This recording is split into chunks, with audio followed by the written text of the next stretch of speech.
कौशल चौधरी एक ऐसा नाम है जिससे बहुत लोग डरते हैं। बहुत से लोगों के दिलों में डर बैठ जाता है। वो हरियाणा का एक बदनाम गैंगस्टर है। चौधरी का गैंग, जिसे बम्बिहा गैंग के नाम से जाना जाता है, वो जबरन वसूली, हत्या और जमीन हड़पने में शामिल है। ये लोग बेखौफ होकर बिजनेसमैन, नेताओं और यहाँ तक कि अपने दुश्मनों को भी निशाना बनाते हैं। चौधरी की जिंदगी का एक बहुत ही चौंकाने वाला पहलू है उसके परिवार का उसके क्रिमिनल कामों में शामिल होना। उसकी पत्नी मनीषा चौधरी गैंग की एक मुख्य सदस्य है। उसे जबरन वसूली, हत्या और इलीगल हथियार सप्लाई करने के लिए गिरफ्तार किया गया है।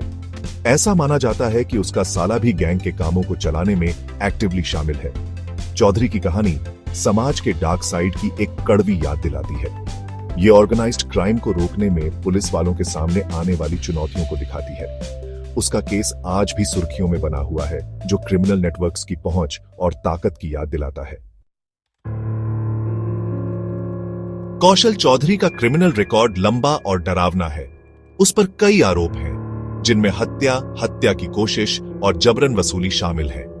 चौधरी का सबसे कुख्यात काम 2019 में कांग्रेस नेता विकास चौधरी की हत्या थी। इस बेखौफ काम ने पूरे राज्य को हिलाकर रख दिया और उसे कड़ी जांच के घेरे में ला दिया।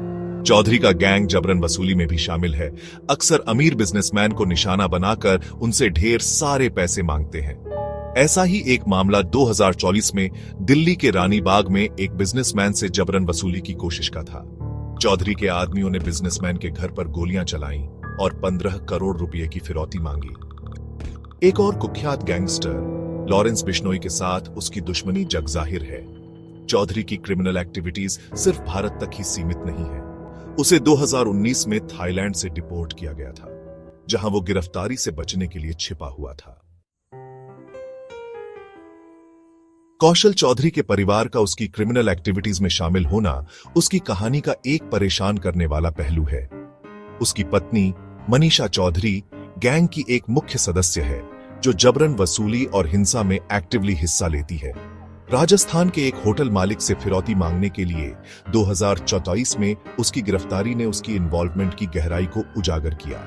मनीषा का रोल सिर्फ अपने पति के क्रिमिनल कामों में सपोर्ट करने से कहीं आगे था। उसने एक्टिवली क्राइम्स प्लान और एग्जीक्यूट किए, यहां तक कि राजस्थान के होटल में गोलियां भी चलाईं। चौधरी के साले सौरव को भी गैंग का एक मुख्य खिलाड़ी माना जाता है। कौशल के फरार या जेल में होने के कारण सौरव पर गैंग के कामों को मैनेज करने में ज्यादा प्रोमिनेंट रोल लेने का शक है। चौधरी के क्रिमिनल नेटवर्क में परिवार की इन्वॉल्वमेंट उसके केस को और भी कॉम्प्लेक्स बना देती है। अपने आतंक के बावजूद कौशल चौधरी पुलिस वालों की नजरों से बच नहीं पाया है। पुलिस ने उसे पकड़ने और उसके नेटवर्क को खत्म करने के लिए कई रेड्स और ऑपरेशंस किए हैं।